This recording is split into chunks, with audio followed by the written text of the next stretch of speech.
أعوذ بالله من الشيطان الرجيم بسم الله الرحمن الرحيم والصلاة والسلام على رسول الله. Assalamu alaikum. Nous remercions Allah subhanahu wa ta'ala qui, par sa grâce et sa miséricorde, nous a permis d'honorer notre engagement par rapport à la question de la finance islamique que nous avons commencé il y a 2 semaines de cela. Donc, à titre de rappel, la dernière fois, nous avons vu qu'à l'origine, les gens ou bien les hommes échangeaient à partir du troc. Ce système ne permettait pas les échanges de façon équitable. Ce qui a fait que les échanges ont évolué vers la monnaie. Et c'est à partir de la monnaie que les problèmes ont commencé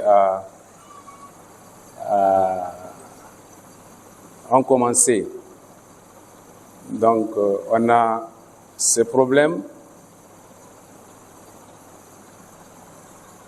sont issus de 2 conséquences. La première conséquence, c'est qu'au lieu que les gens ou bien les hommes échangent pour satisfaire leurs besoins, maintenant, ce n'est plus que j'ai besoin, si je prends notre contexte, j'ai besoin du mil,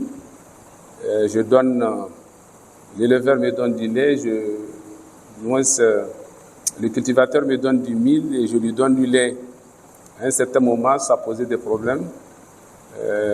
On avait voulu aller vers des questions d'équité. Et la monnaie a créé un déséquilibre. Ce n'est plus question de satisfaire des besoins, parce que là, dans le cas du troc, chacun fait l'échange pour satisfaire son besoin. Alors qu'avec la création de la monnaie, le vendeur donne son bien pour avoir de l'argent, non pas pour satisfaire ses besoins.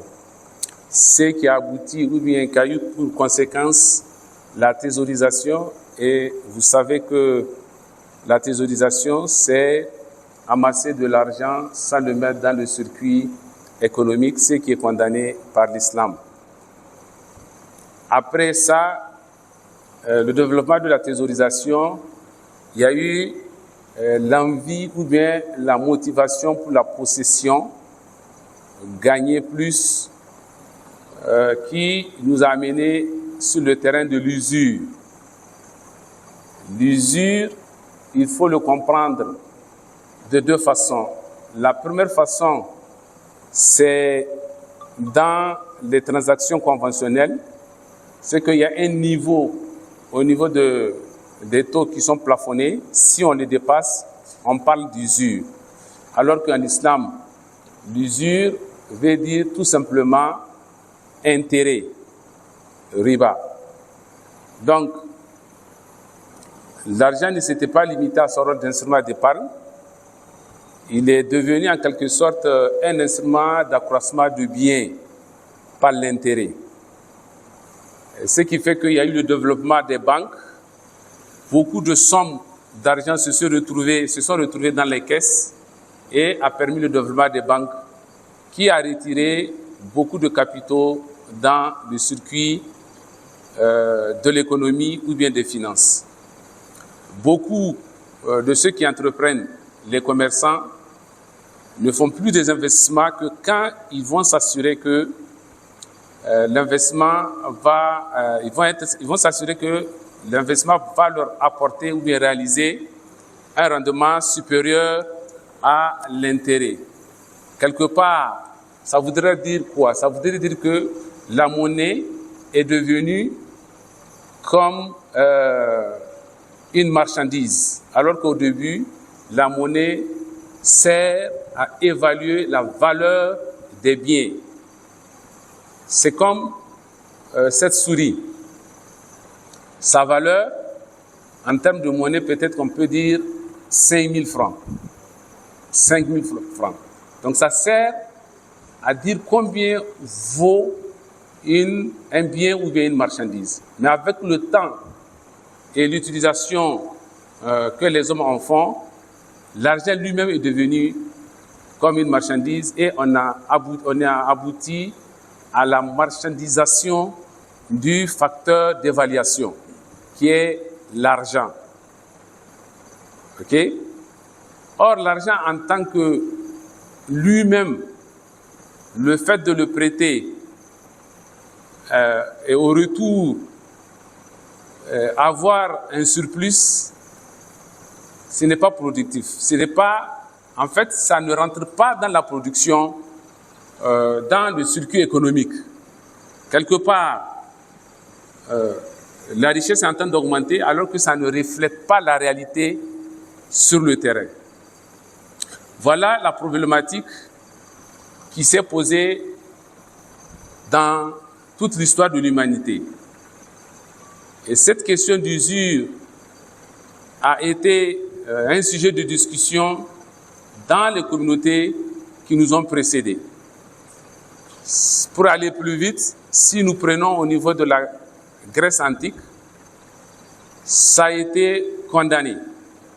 Si nous prenons dans les autres religions monothéistes, nous prenons le christianisme ou bien le judaïsme aussi, cette question d'usure a été condamnée. Donc, l'islam en tant que religion a traité de ces problèmes qui sont issus de l'argent et a pu rétablir en tout cas l'échange dans sa situation naturelle et a pu rétablir aussi l'argent en tant qu'intermédiaire entre la production et la consommation. Pour rappel, avant d'aller à la finance islamique, il faut savoir que la finance islamique, c'est une composante de l'économie islamique. OK? Les principes, comme toute comment on appelle, idéologie, l'économie islamique a des principes. Il y a le premier principe qui est la succession, le deuxième principe, la solidarité, l'équilibre et l'intégrité, le troisième principe, c'est la liberté économique dans le respect des valeurs morales et éthiques. Si nous prenons le principe de la succession, en islam, dans la conception islamique, il est admis que toutes les richesses appartiennent à Dieu. Et nous ne sommes que quoi? Que des gestionnaires de ces richesses que Allah subhanahu wa ta'ala nous a octroyées. Et pour référence, Allah subhanahu wa ta'ala nous dit dépensez de ce dont il vous a été donné la lieutenance. Dépensez de ce dont il vous a été donné la lieutenance, ça veut dire ce qu'on vous a confié de dépenser. Donc, quand en islam, je dis mon bien, en fait, je ne suis pas propriétaire, c'est relatif. On m'a seulement confié pour que je gère cette richesse. OK? Toutefois, la propriété privée est reconnue et c'est même protégé. Ça, c'est le premier principe. Le deuxième principe, c'est la solidarité, l'équilibre et l'intégrité. Ça veut dire quoi? Dans le système économique islamique, donc, il y a un certain équilibre entre l'individu, la collectivité et la spiritualité. Ça veut dire quoi? Contrairement au libéralisme, l'islam s'oppose à l'accumulation au capital. Et l'accumulation du capital dans le libéralisme, on sait que c'est l'intérêt. C'est la même chose que dans le socialisme, où aussi on encourage l'accumulation du capital. OK, toujours dans l'économie islamique, il y a ce qu'on appelle la liberté économique. Tu es libre d'entreprendre, de faire des activités, mais selon les normes islamiques. OK? Donc, cela veut dire qu'il y a un contrepoids qui limite les activités économiques. Nous allons le voir, quelles sont ses limites et le pourquoi. Quelles sont ses limites et le pourquoi. Nous allons le voir. Ce qui va nous permettre de déboucher sur la finance islamique. Si aujourd'hui je vous pose c'est quoi la finance islamique pour répondre à notre thème, quand on parle de système de finance islamique, de quoi s'agit-il? Je vous pose la question aujourd'hui, en tant que musulman, si on vous parle de finance islamique, ça veut dire quoi? Est-ce que quelqu'un peut... Oui? Oui. La finance islamique, c'est une manière d'utiliser de la nation, d'utiliser l'usure d'intérêt. Donc c'est la première question qui vous vient en tête si on parle de finance islamique. D'accord, on est sur le chemin. Qui ça encore, docteur? Si aujourd'hui on vous parle de finance islamique, de quoi s'agit-il? Finance islamique.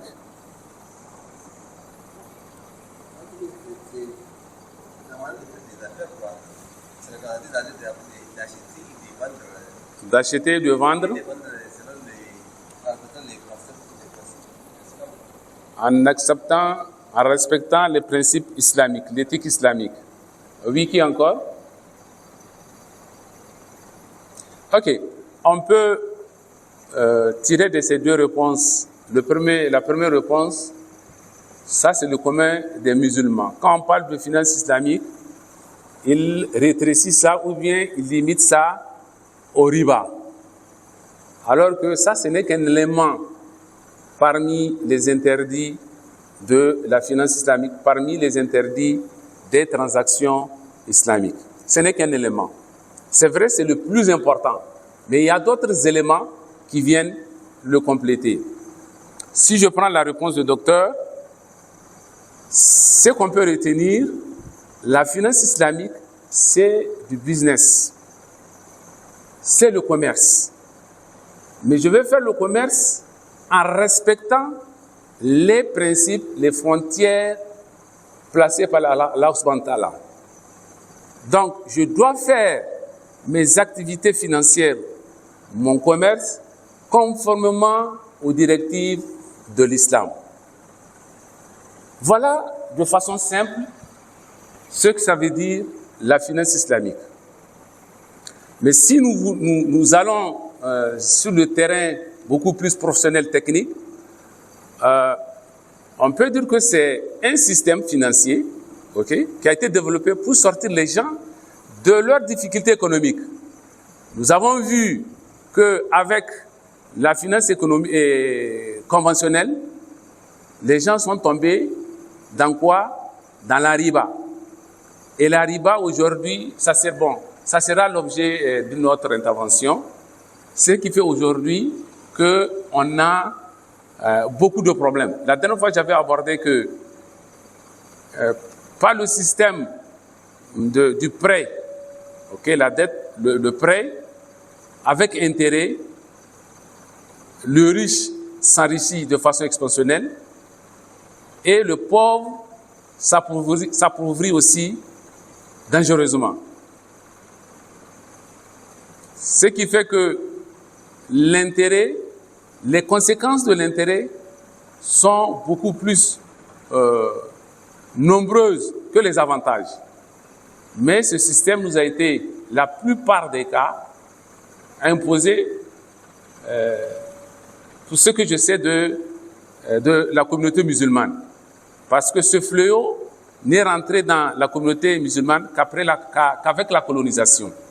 Avant la colonisation, avec l'Empire ottoman, les musulmans ou bien les contrées musulmans, certes, font le commerce avec les autres peuples, mais tout en respectant les principes islamiques. Avec la colonisation, le colon a imposé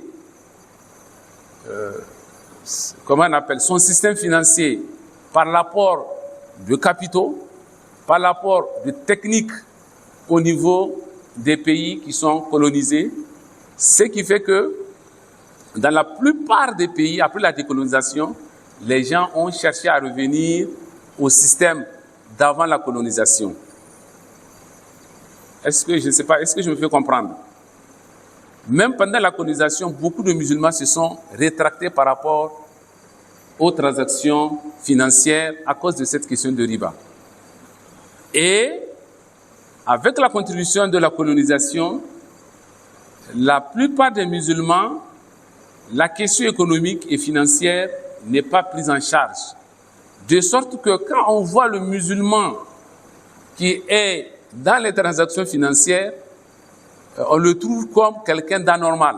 C'est comme si l'islam est seulement sur l'aspect cultuel. Alors que l'économie et la finance islamique font plus de 2/3 du Coran. 2/3 du Coran. Vous prenez Sourate Al-Baqarah, on ne parle que d'économie. C'est vrai, il y a du spirituel dedans. Vous prenez Sourate Al-Baqarah, vous allez voir que la plupart des versets parlent d'économie. Il y a plein de versets qui nous parlent d'économie. Donc, parce que les gens disent que c'est un nouveau système financier. Non, c'est un système qui a vécu pendant ou bien avec l'islam, l'avènement de l'islam. Ce n'est pas nouveau. Mais c'est les musulmans qui sont étrangers à leur système économique et leur système financier, de par la colonisation. Parce que l'exploit que la colonisation a réussi, c'est d'avoir détaché l'histoire de ses origines. Ça c'est un premier élément. Deuxième élément, c'est que pour tous ceux qui ont fréquenté les écoles, les universités où ils ont étudié l'économie ou bien la gestion, on n'a pas expliqué aux gens la philosophie économique ou bien la philosophie qui est transmise à travers le système capitaliste. L'origine même, parce que pour connaître l'origine d'un concept, il faut connaître les concepteurs, ceux qui ont mis en place ces systèmes. Le capitalisme ou bien la finance conventionnelle, c'est quoi? C'est la recherche du profit par tous les moyens. Il n'y a pas de limite. Que ça soit bien pour la société ou pas, l'essentiel, qu'on gagne l'argent. Et ça nous a amené dans des situations dans lesquelles nous sommes aujourd'hui. On parle que le Niger est un pays en voie ou bien sous-développé, qu'on est endetté et que cette dette fait en sorte que ça bloque notre développement. C'est tout à fait normal. C'est tout à fait normal. Pour revenir à notre sujet, donc, le système financier islamique est un système qui a été développé pour sortir les gens de leurs difficultés économiques et établir une éthique économique. Parce que c'est ça qui manque dans le système dans lequel nous sommes. Actuellement, il n'y a pas de limite. Je peux me lever, je vais me mettre à vendre dans un quartier de l'alcool, je m'en fous ou je m'en fiche de ce que ça peut avoir comme conséquence sur les gens. Imaginez un quartier où tous les jeunes deviennent soulards. Les braves allés ne vont pas travailler. Ceux qui doivent réfléchir sont devenus des gens, comment on appelle, qui n'ont pas leur esprit. Vous voyez les conséquences? Il n'y a pas d'éthique. S'il faut faire la guerre pour gagner de l'argent, et nous sommes dans cette situation avec les pays de l'AES, c'est ça les conséquences de ce système. L'essentiel, c'est les ressources, quels que soient les moyens. Il n'y a pas d'éthique. Donc l'islam, avec son système, impose cette éthique, donc conforme aux valeurs islamiques et spirituelles. Pourquoi? Pour pouvoir canaliser ces capitaux, l'épargne, vers des secteurs productifs. Parce qu'avec le riba, il n'y a pas de production. L'argent enfante de l'argent, alors que sur le terrain, ça n'a pas d'impact. Je vous donne un exemple. Moi, je suis banquier, je te prête de l'argent, j'ai dit à 10%. 5 000, ça fait quoi? 5 500. Quand tu vas me rendre, c'est 5 500. Réellement, dans l'économie réelle, est-ce qu'il y a eu la production? Non. Alors que ces 5 000 là, on pouvait l'injecter par exemple dans l'agriculture. Ça crée de l'emploi. Celui que vous prenez pour travailler pour vous. Et si ça produit, on a un résultat. Vous voyez la différence? Donc les conséquences qu'on aura, ça sera l'objet, comment on appelle, d'une autre intervention. Donc, le système financier islamique a été développé pour faire sortir les gens de ce système économique qui pose énormément de problèmes aux populations, au peuple, pour les canaliser vers un système beaucoup plus juste, nous allons le voir, et aussi traiter cette question d'intérêt. Donc, en résumé, le système financier islamique est un système de finance qui applique les principes qui sont issus de la charia. C'est un système qui applique les principes qui sont issus de la charia. Donc, à travers quoi? À travers ce qu'on appelle le fiqh mu'amalat.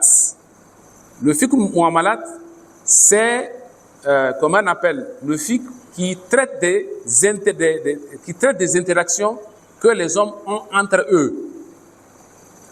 Nous allons le voir. Donc, ce qui fait que c'est une finance participative qui applique sur des valeurs morales comme l'éthique, la justice, la transparence, la solidarité et l'équité pour prôner une inclusion financière des moins nantis. Il me revient en tête une fois, il m'a été demandé de faire inclusion financière et finance islamique. La finance islamique, dans son, comment on appelle, dans sa globalité, est une finance participative, est une finance inclusive. Regardez ce qu'Allah subhanahu wa ta'ala nous dit dans Sourate Al-Hashr. Wa ma afa Allahu wa lillahi wa lirrasuli wa lizil qurba wal yatama wal masakin wa ibnis sabil kay la yakuna dulatam bainal aghniya'i minkum. Parlant de comment on appelle, de la zakat, Allah subhanahu wa ta'ala nous dit, je donne une explication vraiment terre à terre, que cette zakat qui est prélevée, il dit que c'est pour d'abord, c'est pour Allah qu'on le fait. Parce que quand on parle finance islamique, moi je suis beaucoup plus axé, pas sur les questions spirituelles, mais sur ce que nous vivons de façon concrète. Qu'est-ce que ça veut dire? Parce qu'aujourd'hui, quand on parle de zakat, oui, c'est pour purifier notre âme. Non, ça on connaît. Nous tous on connaît que c'est ça. Mais c'est quoi l'objectif de la zakat? Regardez ce qu'Allah subhanahu wa ta'ala nous dit. Pour Dieu, pour le prophète, pour les proches,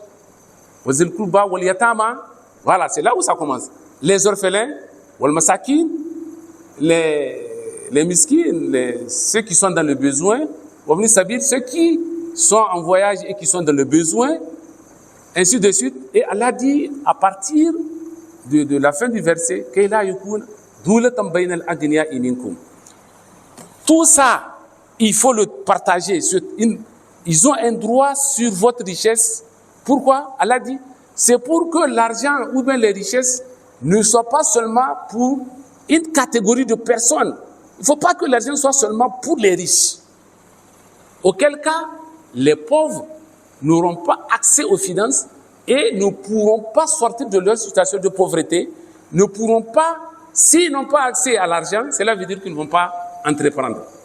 Et s'ils n'entreprennent pas, cela veut dire quoi? Il y aura plus de pauvres. C'est ça? Et l'économie sera à un niveau très bas parce que l'argent ou bien les richesses, c'est seulement entre un tel et un tel. Et ils ne feront que ce qui leur plaise. Vous comprenez? Ça, c'est une des fonctions de la zakat. Permettre à l'économie la circulation de l'argent. Permettre la circulation de l'argent, permettre l'accès de l'argent aux pauvres, à tout le monde. Vous comprenez? Et en même temps, quand on parle de finances participatives, regardez ce que Allah subhanahu wa ta'ala dit. Il dit au sujet du prophète sallallahu alayhi wa sallam, nous ne t'avons envoyé que pour miséricorde. À qui? À qui? Toute l'humanité. Est-ce qu'il a dit lil muslimin? Il a dit pour toute l'humanité. Et cette miséricorde qu'Allah subhanahu wa ta'ala a donnée au prophète pour que le prophète puisse présenter un projet de société aux musulmans, il y a dedans l'économie et la finance islamique. Ça veut dire quoi? Toute l'humanité, tous les êtres humains sont concernés par la finance islamique, sont concernés par l'économie islamique. Ce n'est pas seulement pour les musulmans. Parce qu'on a tendance à comprendre, quand on échange avec nos frères, bon, ça on a vu. La finance islamique, là, c'est pour nous musulmans, les autres, c'est pas dedans. Ou bien, ceux qui ne sont pas musulmans vont dire, non, ça c'est pour les musulmans, ce n'est pas pour nous. Et la preuve, elle a dit qu'au sujet du prophète, nous t'avons envoyé que pour miséricorde, pour toute l'humanité entière. Il n'y a pas d'exclusion.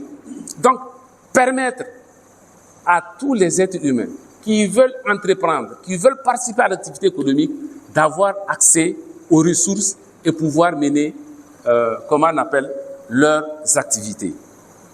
Dans la solidarité, dans l'équité et en respectant un certain nombre de principes qui, dans toutes les religions, même ceux qui ne sont pas dans les religions monothéistes, savent que ces principes-là, on les retrouve dans toutes les sociétés et c'est des principes qui sont égalitaires. Ça permet à tout le monde de jouir des richesses qu'Allah subhanahu wa ta'ala a mis à la disposition des êtres humains. Deuxième élément, quand on parle de finance islamique, généralement nous sommes focalisés seulement sur les banques. Sur les banques uniquement. Non, la finance islamique c'est un système global. C'est un système global. Dans la finance islamique, les banques ne font même pas les 1/3 de ce système. Même pas les 1/3. Donc nous avons les banques, nous avons la microfinance, nous avons le marché des capitaux, ça c'est la bourse, nous avons l'assurance islamique qu'on appelle Takaful, nous avons la zakat. Nous avons la zakat parce que la zakat, comme je l'ai dit, ça fait partie de la finance islamique et nous avons aussi le waqf. Vous voyez, c'est que c'est grand et chacun de ces points peut faire l'objet d'une thèse. Si on se met à parler sur les banques islamiques, les SFD, Takaful, c'est large. C'est vraiment large. Donc à partir d'aujourd'hui, quand on vous parle de finance islamique, oui, il y a les banques, il y a les assurances islamiques, marché des capitaux, microfinance, la zakat est dans la finance islamique, le waqf aussi est dans la finance islamique. Dans les questions, peut-être que les gens vont vouloir avoir des précisions. Ok? La philosophie qui est véhiculée, c'est pourquoi quand le terme on dit finance islamique, de quoi il s'agit? C'est de cela que la finance islamique est en train de parler. C'est de cela que la finance islamique est en train de parler. La finance islamique prône la morale. Parce qu'aujourd'hui, on est dans une économie, dans une finance sans morale. Je peux faire une maison de prostitution. L'essentiel, c'est de gagner l'argent, quelles que soient les conséquences sur la société. Je m'en fous. Vous voyez? Donc la finance islamique prône la morale et l'éthique dans les transactions financières et commerciales. C'est pourquoi Allah subhanahu wa ta'ala nous dit, au niveau de la sourate 83, verset 1-3, malheur aux fraudeurs qui, lorsqu'ils font mesurer pour eux-mêmes, exigent la pleine mesure. Il y a déjà un déséquilibre. Alors que quand ils vont mesurer pour eux-mêmes, c'est vraiment la mesure normale. Quand il s'agit des autres, ils sont prêts à tricher. Mais pour eux-mêmes, ils vont respecter les normes.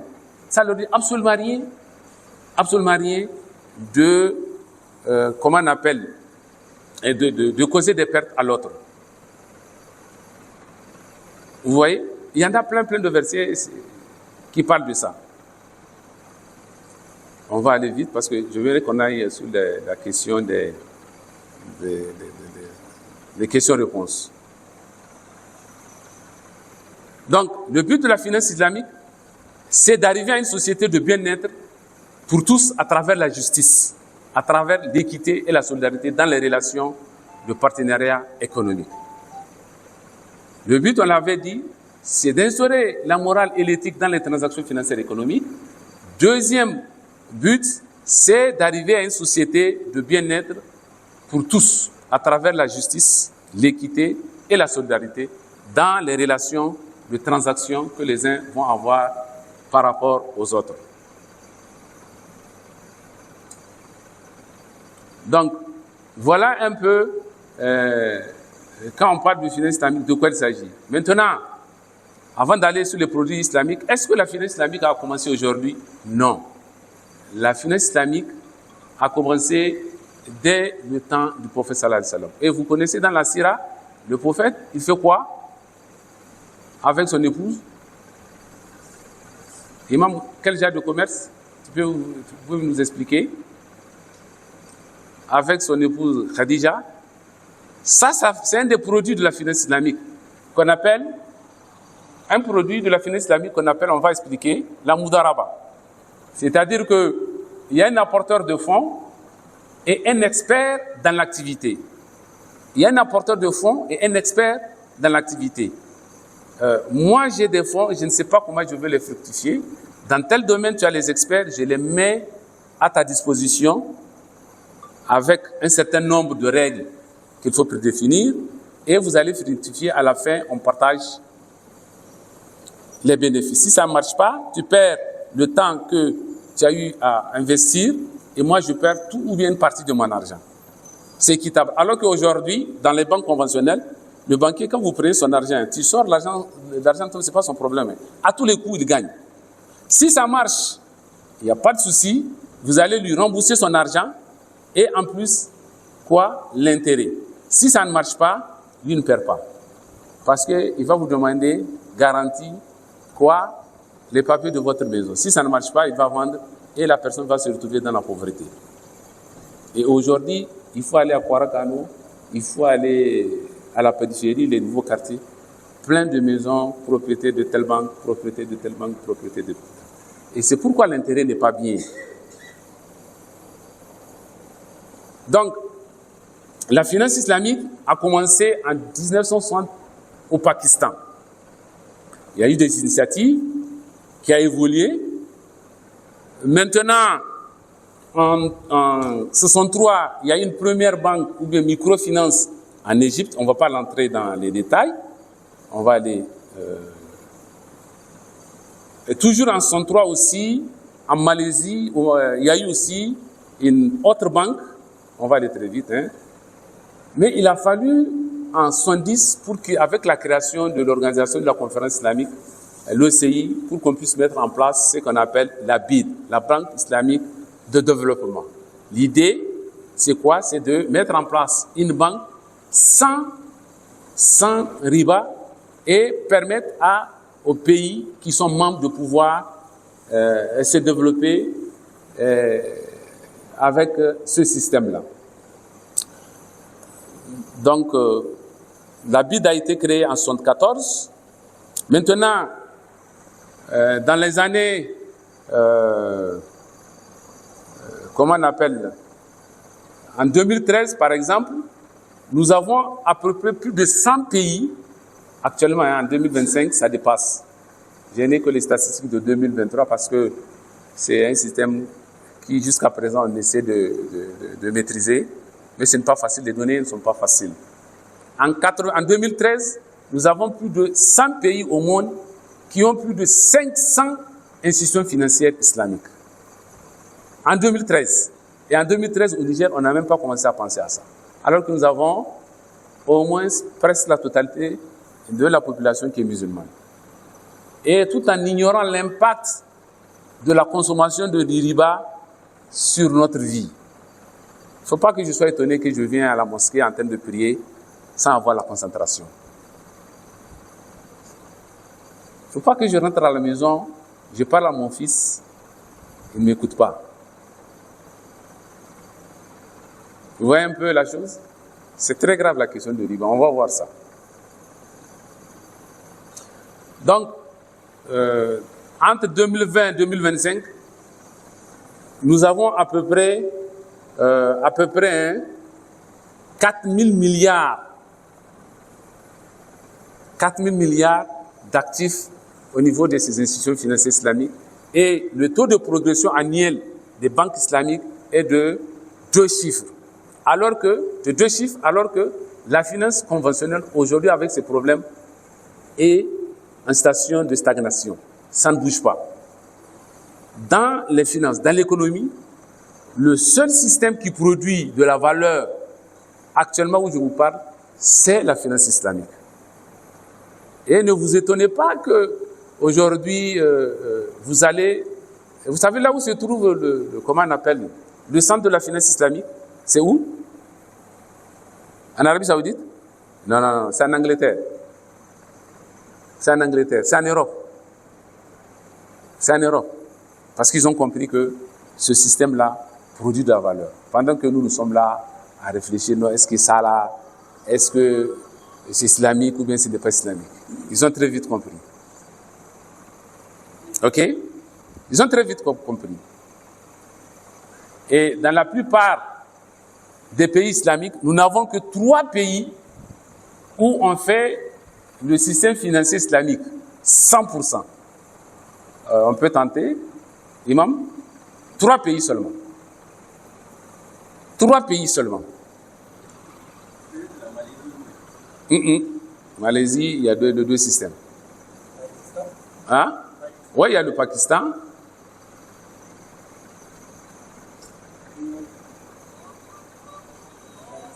Hein? Non, non, non, non. L'Iran et le Soudan. C'est tout. C'est tout. C'est tout. Dans les autres pays, on trouve une cohabitation entre le système financier islamique et le système financier conventionnel. OK? Et parmi ces pays, nous avons l'Arabie Saoudite, nous avons la Malaisie, le Bahreïn, les Émirats Arabes Unis, la France, le Maroc, le Niger, le Sénégal, Côte d'Ivoire, ainsi de suite. Et nous, la finance islamique n'a été connue comme système qu'avant-hier, 2018. 2018. Que, bon, pour les banques, la BCAO a, comment on appelle, mis en place des instructions. En 2020-21, pour les assurances, la CIMA a aussi mis en place le système d'assurance Takaful. Nous sommes très, très en retard. Très, très en retard. Très, très en retard. OK?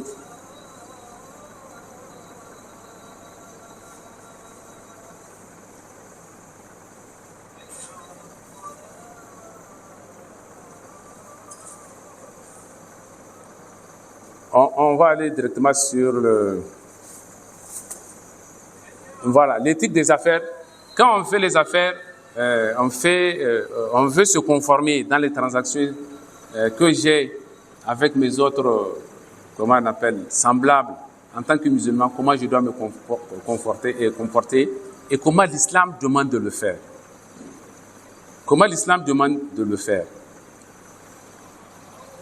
Mais ce qu'il faut comprendre, c'est que la manière de le faire, c'est ce que nous appelons en finance islamique les fondements de la finance islamique. Où est-ce qu'on a trouvé ces règles qui organisent nos activités économiques et nos activités financières en islam? La première source, il y a le Coran. La première source, le Coran. Et vous savez que dans Sourate Al-Baqarah, Allah subhanahu wa ta'ala dit que quand vous contractez un prêt, écrivez. C'est ça, non? Quand vous contractez un prêt, Allah subhanahu wa ta'ala dit, il faut chercher, il faut écrire. Il faut vraiment écrire. Nous sommes dans quoi? Dans la comptabilité. C'est la comptabilité. Hein?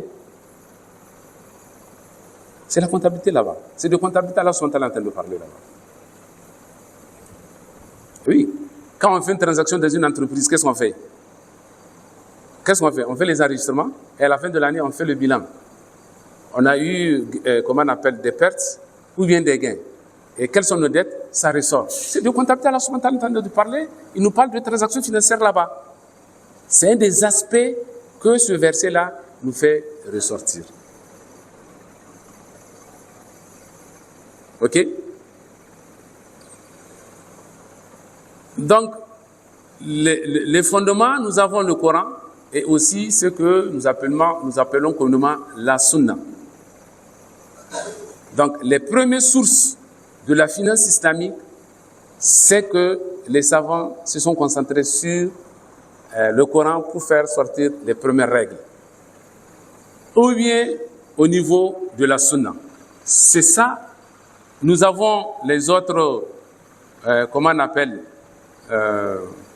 les autres sources, par exemple, Qiyas, ok, Ijtihad, ainsi de suite.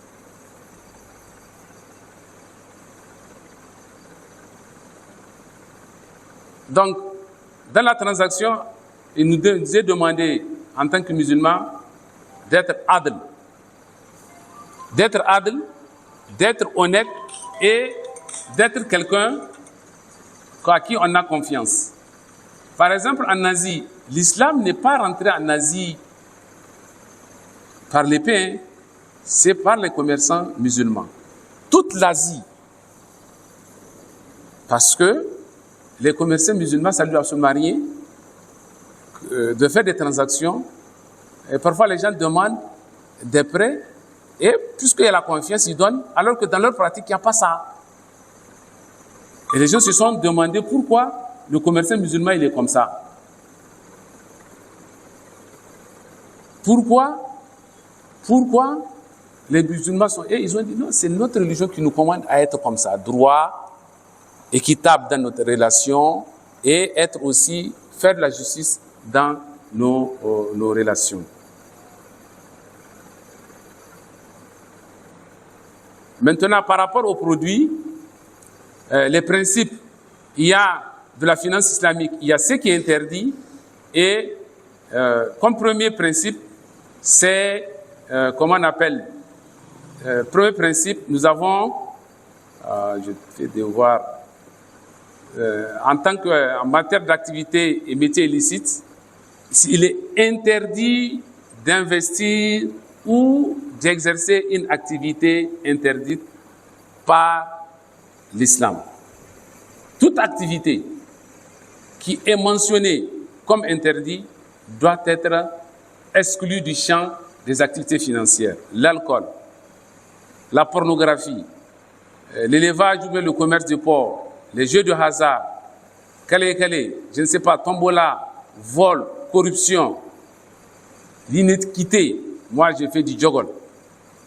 Non, c'est interdit. Hein? Il faut être équitable. Quand on dit jogol, c'est là veut dire quelque part, quelqu'un est lésé. Quelqu'un est lésé. Il faut faire extrêmement attention. C'est illicite. OK?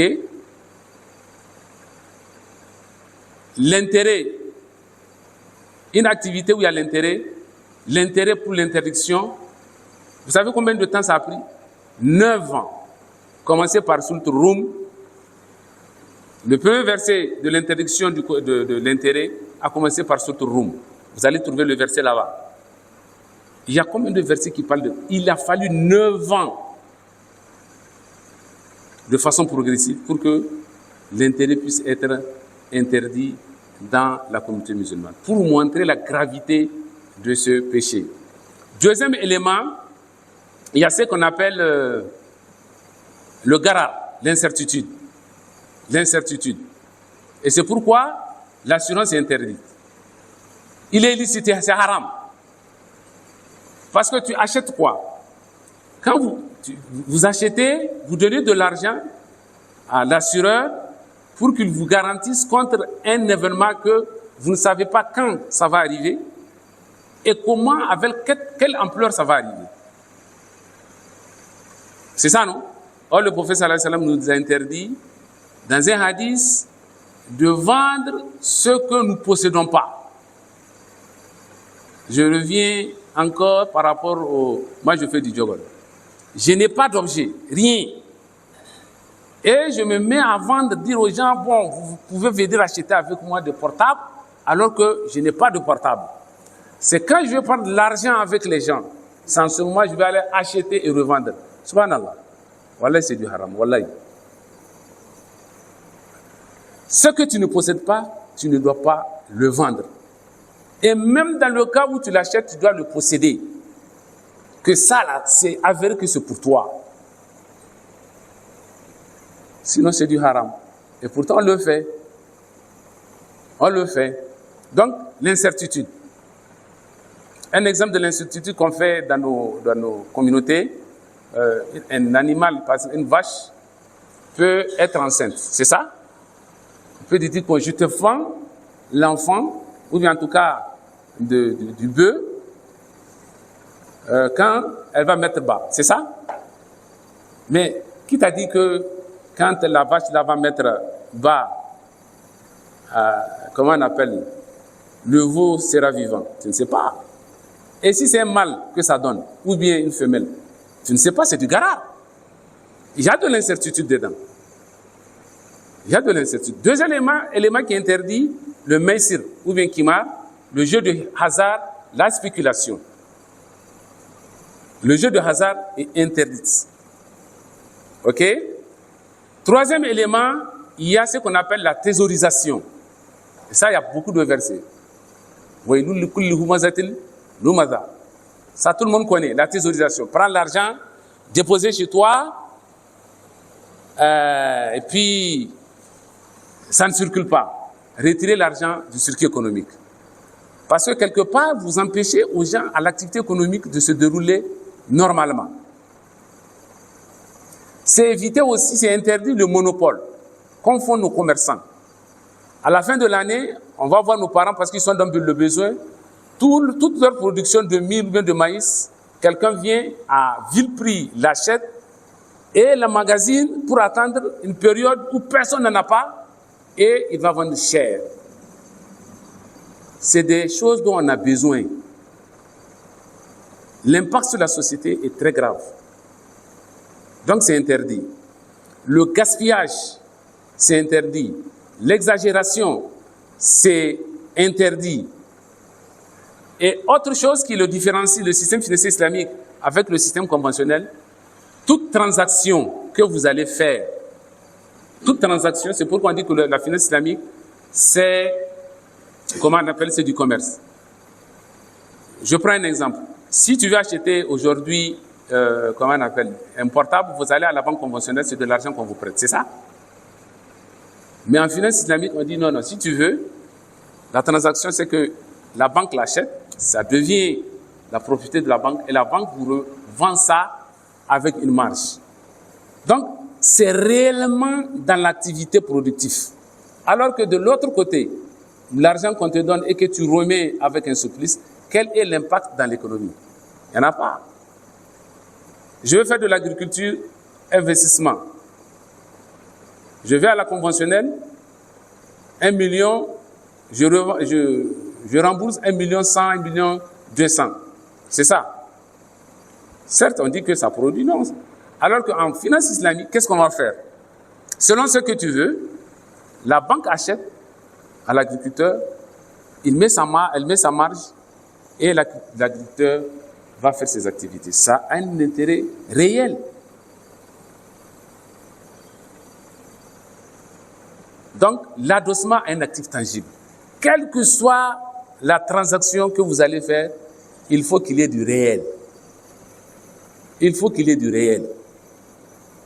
Quelle que soit la transaction que vous avez.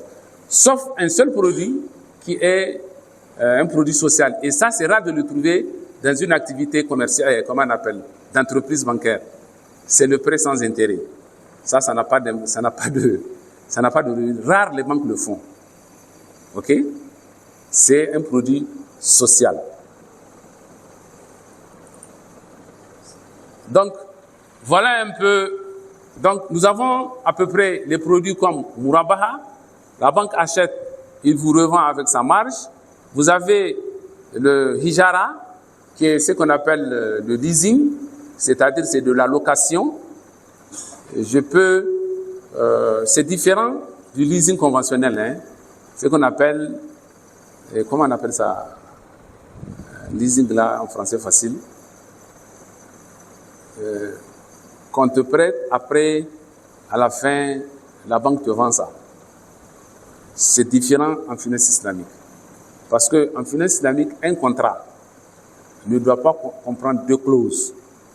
Il faut que la première clause de location fasse son contrat et la clause de vente soit faite séparément.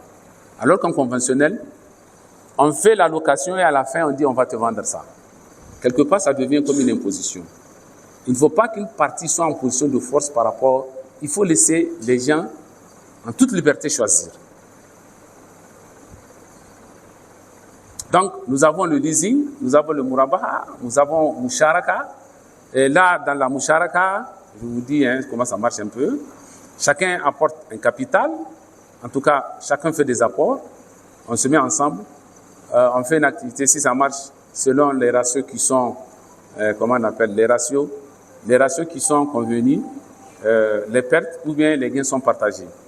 Ou bien Moudaraba, ce que le prophète sallallahu alayhi wa sallam fait avec son épouse Khadija. Elle a l'argent, l'autre est expert dans un domaine. Je mets ça à ta disposition, tu fructifies ça, on partage les bénéfices et les pertes. Voilà un peu pour clore et permettre aux gens de poser des questions. Il y a d'autres produits que je n'ai pas, c'est pour vous donner une idée de ce que ça peut être. Donc pour dire, aujourd'hui, pour arrêter, nous avons le devoir, sinon l'obligation en tant que musulmans, de faire connaître cette finance islamique à tous les musulmans,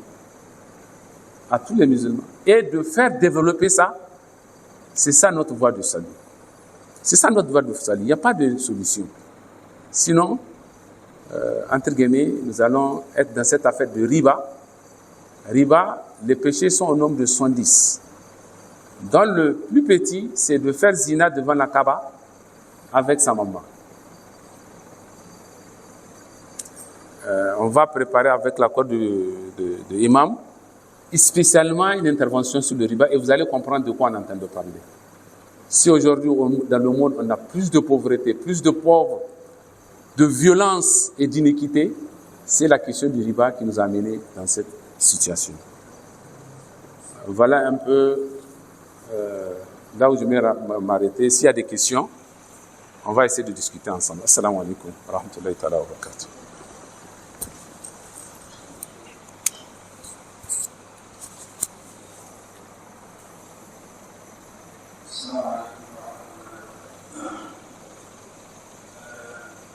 Vous avez suivi avec moi et avec l'exposé général. Même si déjà l'heure de la vie, on peut quand même prendre une question s'il y en a, avant de pouvoir pour cette phase. Déjà, on promet, dans la mesure du possible, une haute séance. Là, on va plutôt rentrer dans ce que les gens voulaient vraiment qu'on attende, mais c'est plus l'intérêt. Deux questions.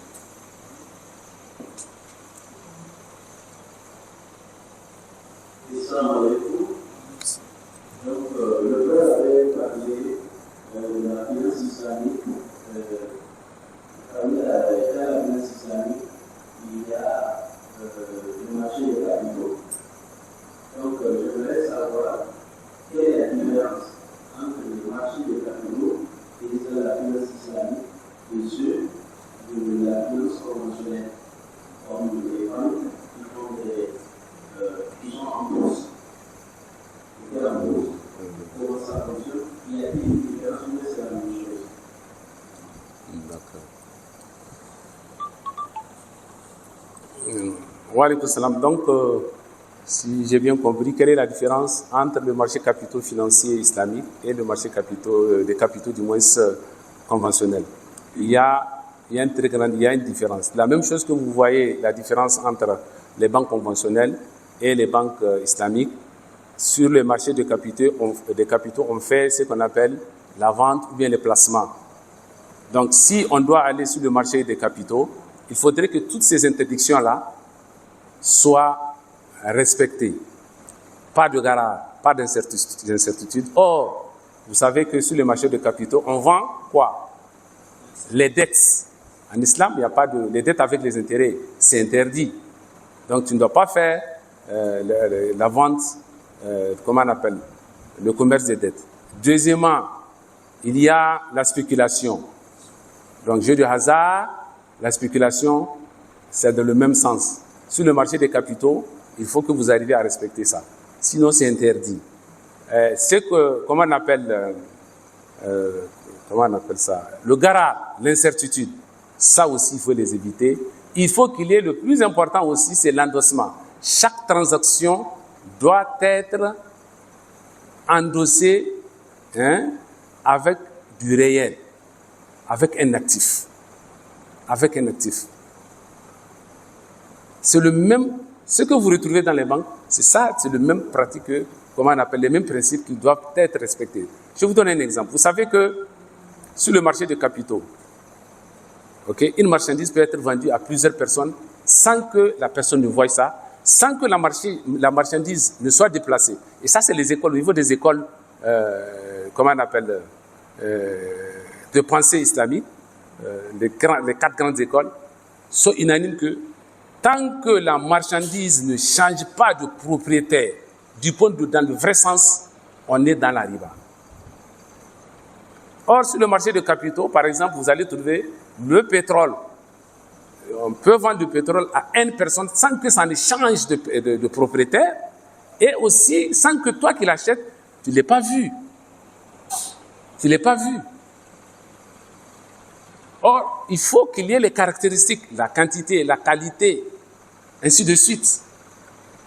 Tout ce qui va nous amener vers l'incertitude, vers, comment on appelle, la spéculation, l'intérêt est interdit.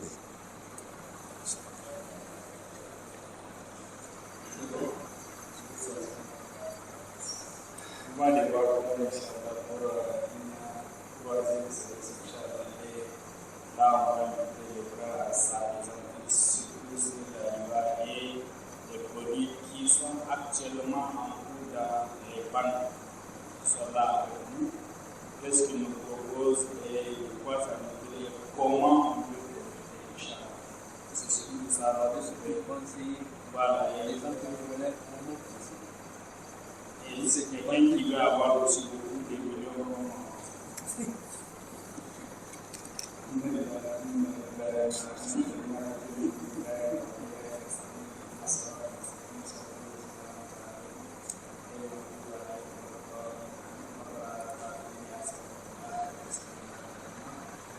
Vamos a